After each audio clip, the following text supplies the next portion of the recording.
Hello, welcome again to Life Esteem. Pat and I always look forward to bringing you this program. And today we're going to talk to an outstanding gentleman of the community who is working with the Fatherhood Academy, Mr. Burnell Smith, who is one of the facilitators there at the Fatherhood Academy. And I'm so glad to have you on the show, man. It is my pleasure. Yes, Mrs. Gaston. Yeah, Thank you so very much. All right. You know, we're in the midst of a wonderful opportunity here through the United Way of the Capital Region. It's a program that I, direct on a weekly basis. But Burnell Smith here is a facilitator who does a lot of the, facilitating, training, and talking to men and getting them to, share their stories and their journeys.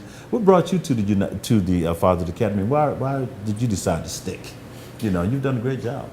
Well, my personal experience is really what led me there. I was looking for a place that offered grassroots conversation, consulting type of efforts, and I came upon the program that you were doing. Yeah. Just outstanding.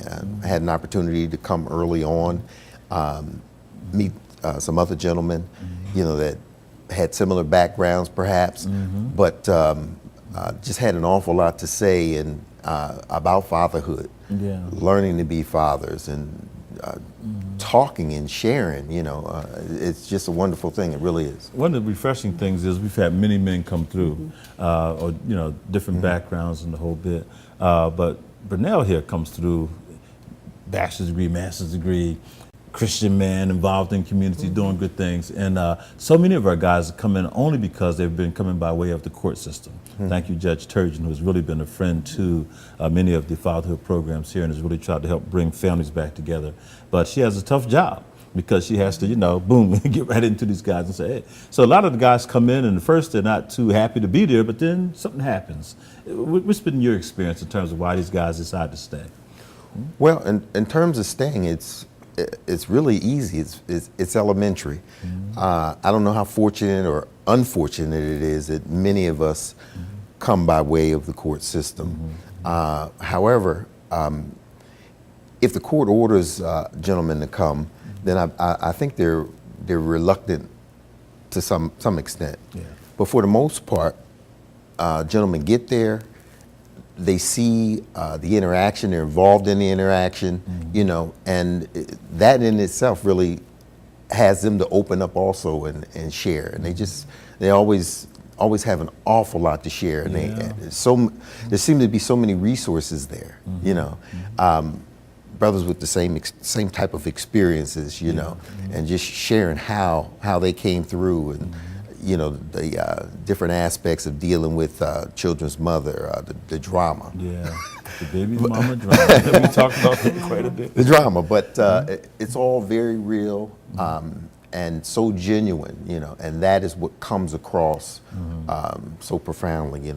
Guys just get very comfortable in being with other brothers with the same type of experiences, and I think that really supersedes the fact that perhaps they may be court appointed there. Well, but give me a typical evening, okay? The men come in, it's a 2-hour session that you're doing? About an hour and a half. About an hour and a half, about an hour and a half session. How do you is there some kind of formal way you get started? Is there a curriculum that you work with? What's been your experience? Because I can Well, I tell you, myself, but typically, Brother Gaston is always prepared. He has a very specific agenda, I'm sure, every class, every Monday. But very often, I believe we get away from it.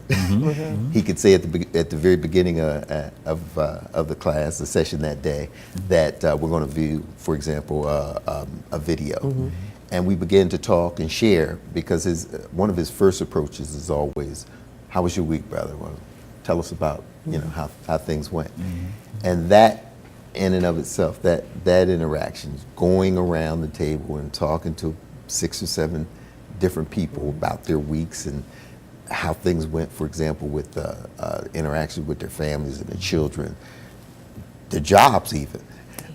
Very often we get lost, and not lost in the sense that we don't know where we're going, but the direction of the meeting has changed. Yeah, Okay. and I echo that big time because one of the things we always try to do is to be available to the men who are there. Right. So their story, their journey is the most important thing. So we do have a planned curriculum that was developed through Shippensburg University's the School of Social Work, thanks to Cecilia Luna, who was one of our interns at United Way a few years back. And she helped us put together a wonderful curriculum. And then also we bought into a wonderful curriculum called what is it, through the Pennsylvania Counseling. Nights or something. The Nights, oh my goodness, the Nights. But anyhow, it's a wonderful curriculum that just is about men, you know, and men developing. So we have those things at our disposal at all times. And then we find other things that we want to bring in. But the main thing we do is we share. And you know, I think that's what makes men, will allow men to come in and to come back and to come back. And even if they only come for 2 or 3 sessions, if they're able to say what they need to say. Right. You know, for example, one guy once, and I know Brother Burnell, I think you were there that evening, where the guy had his cell phone. He said, I want to show you something. He had received this text message and his kind of daughter. passed it around and just blew us away. Because do you remember the context? We won't want to talk about the person, but Absolutely. it was his daughter who was basically just cursing him out and saying all this kind of stuff based on stuff that she thought about him because she was being told things about him. And he had been down, in terms of the system, but he gets out. And he was pouring his heart out trying to be with his daughter, but at the same time, daughter didn't have anything to do with him. Well, that hurt that man, And he did, well, we're not just going to go on with our curriculum after sharing that. We had to, let him vent, and then we all had to talk about that a little bit. Absolutely. I recall that. And it's interesting because that's only one of hundreds of incidents, Yes. incidents and circumstances that the group finds themselves in. But that particular evening, I do remember the gentleman was so torn. And this is, I think, the core of where we are and what we want to be to the group. He had this to share. And he couldn't put it in words, so he said, he passed around his cell phone around the group and said, read this. This is some comments that my daughter had for me. And he was sharing how the fact that he wanted to be involved, but it was family separations. The mother was expounding some other things, and they were just so off base and untrue. But now here his daughter is of age, somewhere in her early teens, and she just tore into him through electronic mail. And this is one of the other changing vehicles in today's raising children today and trying to be involved with your children. This technology, the email and Facebook and things like this. But she wrote some very nasty things that hurt to the core. We had to stop. Other times I remember we even stop and pray. Oh yeah. Very often brothers are so torn that they come in the session and perhaps they have some things to say, but they just stop, and we know immediately how to respond. Right. And it's just whatever it takes to get through the evening, to get through and develop a process and some direction about how to bridge this gap between fathers and their children. Well, it's interesting. I think that you just brought up something, that comment about having men have this forum and this opportunity to vent. It's that men have not been allowed that. Okay, society, our society suggests men are supposed to, stuff it up, tuck it in, be strong, and not be able to really ever, talk about the things that bother or concern, or have some opportunity to talk with other men in a similar environment. So I think that's one of the things probably happens well with your Fatherhood Academy. It sure is. Yeah, one of the things we quickly learned, Knights of the 21st Century is the name of the curriculum. Yeah, Knights of the 21st Century. And the reason why I mention that is because it really is about just first off being people, being men, and being parents, and all that. So that's a commonality, because we have at least one guy who comes very consistently. I don't think he ever misses. And he's not even a parent in terms of, having his own biological children. But he's been a teacher, he's a coach, a bit. So he feels very responsible, as if he has children of his own. So just the ability to sit Right. there and to talk and to share. And we don't always have huge numbers. Sometimes we could have, 6, 7, 8, 10 guys, 11, 15 guys. Other times it might be 3 or 4 of us, right? And it's still the same. It's still the same process because we all come to share, to put some things on the table. And this is one of the few places where I think some of these men have ever experienced something like that. Right. Couple of these guys come out, they're pretty hard. They come out of the system and they've, rumbled and all that kind of stuff, and they come out angry. And then they come in there and they're not looking to share anything. But all of a sudden, a guy like Burnell, steps up to the plate, and he's masterful at just getting people to talk about things and listening. And then next thing you know, they're sharing. And sometimes it sounds raw. And then, but they feel affirmed because no one's judging them. Right. And it's like, say it the way you say it, man. Oh, absolutely. And boom, right? Absolutely. I think one of the dynamics that happens, and you feel it and see it working almost every class, is that they feel that if you're genuine, that they can be genuine. Right. If the air is all clear about where you come from and where you work, or all those extraneous things that would have people to really hold themselves in. They're already there because perhaps the court has said, I want you to go there. So they come, but they feel like, well, I'm not going to gain anything. But once they get there and they really get a sense of how genuine, the facilitation is, and how this thing moves around the room and how it touches. When they hear other brothers expounding and talking, Right. they can't help themselves. That's right. They share. And we choose They share. brothers as a form of saying, because we're talking about black, white, Hispanic, all men, anybody. We're talking they all about come. men. They all That's come. right. And that's the sense that we're sharing, breast to breast. And I look at all of them as brothers.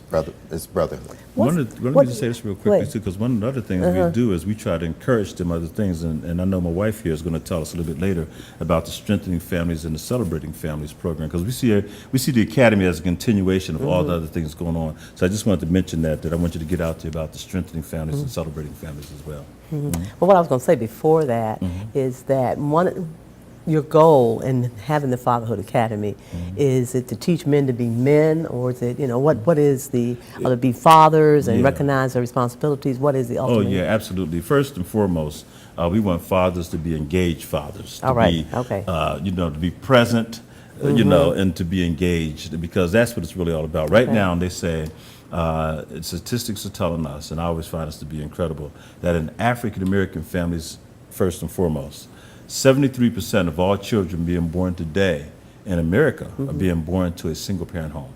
73%. That's what you call an epidemic. And then they said for the Hispanic families, about 56 to 58%.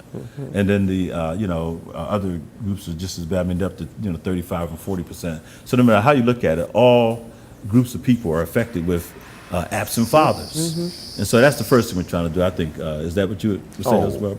Absolutely. Okay. And if we haven't shared that and really emphasized the fact that yes, we want to all fathers to be engaged. We want an enlightenment, an acknowledgement that they need to be engaged. I think one of the things that are happening with the statistics that Brother Nate just shared is the fact that we believe, I strongly believe, men have to learn to be involved and love their children. It's not an innate process. Even when intact families, man minus involvement, it's just that, not involved. And we want them to be involved, and we encourage the involvement, and involvement is increased through the dialogue. Right. Through the dialogue and sharing, and a lot of times some of the brothers don't even have a mind frame that they're absent. When they begin to hear how desperately the other men want to be with their children and want to be involved with their children, it's engaging. It's just that. Another thing is there's this piece called parental alienation. So one of the things that we're finding is a lot of men are involved with their children, but they have such a battle between their spouse or the significant other that oftentimes the child is put in the middle and then becomes almost like a pawn. So the child is not seen by the father because guess what? This is a battle going on. That doesn't mean the father doesn't love the child, but the father moves himself away because the anger is so. And if the anger gets physical, I mean, he goes to jail. We know that right off the bat. He goes to jail. So there's always that little dance that's going on. So one of the things we talk about is while there are these single parent homes, that does not mean that there's fathers who don't love their children. And that's the one thing we always try to point out. But the point is, though, but you have to be involved in the life of your child. Because a lot of guys are saying, well, because I don't like her, I'm just going to step away. You can't do that because you're stepping away from that child. And that child is saying, wait a minute, I want to have both parents. And even if you can't live under the same roof, you should be my parents. And I think we're finding out about that as well. Is that it's a delicate, it can be, a very delicate involvement because, the feelings run so strong. That's right. And as you said, the child is the one that suffers. The child is in the middle very often the pawn. Very often you're dealing with immature parents, and they don't even have a mindset that they know that they're doing this kind of harm and danger, and the separation, the years and the time goes by. If a gentleman finds himself locked up and in jail, for example, this can cause a lot of bitterness, or it can make him run and really want to do whatever he needs to do to be involved. It's different for everyone. I mean, how they deal, but the key is involvement. If we keep involved, if we keep trying to engage ourselves with the mother, with the child, the ultimate goal is to be with the child, is to expend that time, effort, energy, whatever it takes, to create that bridge, keep it there, and it takes a lot. It takes an awful lot. And I appreciate the piece even with the incarcerated fathers. Reverend Nate and I actually went into Camp Hill Prison for about 5 years to the Pennsylvania Prison Society. And we worked with men that were parents, and they could not have been still with the children's mother or caregiver, but they were wanting and willing to be able to find some way, even though they were incarcerated, to keep that contact, keep engaged, and let their children, in fact, know that they were there and wanted to see them aspire to become actively engaged positively in their community. One of the things we're doing now, even now, which is I think is an excellent opportunity for men and the whole family, is 2 programs that we've been making available here in the county. The first one called Strengthening Families, which has been here probably about 4 or 5 years now. But we bring the whole family unit together and we start having some of these conversations around different subject areas and seeing how important each of those parents are involved and necessary for their children to be able to grow and develop in a way and manner that is going to be positive and safe for everyone. And those children are there as well in different groups, talking with trained facilitators to talk about what that means and feels like for them and what they'd like to see happening in those family units with their parents in many ways. And then last year we just started a new one called Celebrating Families, and which a kind of a different demographic of families we're looking to assist and help support is those families that may have one or more of the family members that has some substance abuse, recovery, and needing to reintegrate into the family, and really having those communication again to talk about some of the ways and facts and how children may have been impacted. And those children have a way to talk about that in a safe environment, and the adults talk about what they need to consider and think about. And we're making those, particularly Celebrating Families, available throughout this county, and really looking and encouraging families to sign up and take their whole family. We always start with a meal because we think a meal is important for the families to eat together. That's why having those conversations they might normally not have, and for many reasons. And then the adults all stay in one group, and then the children go into age-appropriate groups and have some sessions that they are going similarly in some instances as what the adults, but based on their age level and being able to have someone to support them and assist them through that. And we have facilitators that we're actually training, a whole number of facilitators, because we're actually having a number of these different rounds of celebrating families that are going to be hitting all across the Dauphin County area. And we have people that are going to be trained, as yourself here, as a facilitator. Nate's been a facilitator for about 5 years. And we have a number of other, and I was telling Nate just not too long ago, is that the folks that are going through the training, there are just as many men going through this training as there are women. And I'm so very pleased and happy to see how men have come forth. And so, yeah, I want to be a part of that. Let's get some nitty gritty here too. By the way, the Fatherhood Academy, every Monday night down at the neighborhood center, right? United Methodist Neighborhood Every Center, Monday 3rd and Kelker Street, from 6:30 to 8. You don't need pre-registration. Just show up, Just right? show up. Just show up, okay? Just show every up. Monday night, except when there's a holiday that falls on a Monday. So keep that in mind because the center will be closed. But every Monday night, we're there, Brother Burnell Smith, myself, and others. And we'd love to have you come in. You don't have to have any other invitation than that. Just come in. And by the way, Strengthening Families is on Tuesday nights. It's a 14-week program. It's already started, but you still have time to get involved. It's at the Neighborhood Center on Tuesday evenings from 6 to 8. And you need to call Pat Gaston here at 608-2302, 608-2302. And just simply say, I would like to register my family to be a part of Strengthening Families. And then on Thursday evenings, Celebrating Families is at Centenary United Methodist Church on Orchard Drive in Stilton. And I'm still looking for additional families that definitely like to register and be a part of that. There will be other sessions of both Strengthening and Celebrating that will be happening after the first of the year. But please get to me at pgaston@aol.com, or at my phone is 717-608-2302. If you yourself are interested or know a family you think that could benefit from being involved in either one of these sessions. Fantastic. Now, Brother Burnell, you know, one of the things that I know you see all the time is you see men, you know, doing all kinds of stuff on a Sunday. They're not always making it to that church. But we see the church loaded with women, though.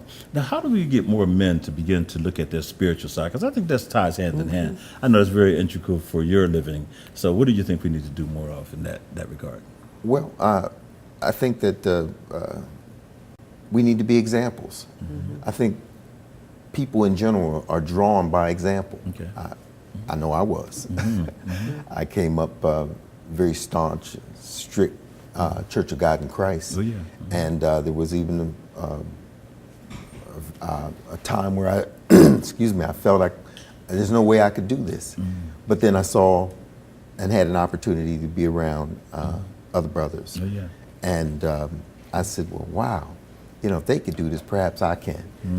You know, it's kind of show one, teach one. That's right. And I think the celebrating and being involved with the family programs that are going to be offered will increase the number of men that want to be Christian leaders in their family. Yeah, absolutely. And that's key.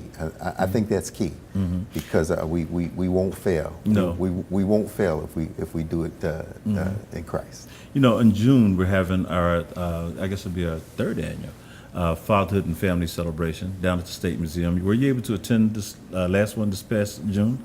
Yes. Yeah. Tell us about, what was it, what did you find in terms of the experience and all that kind of good stuff? It was just wonderful.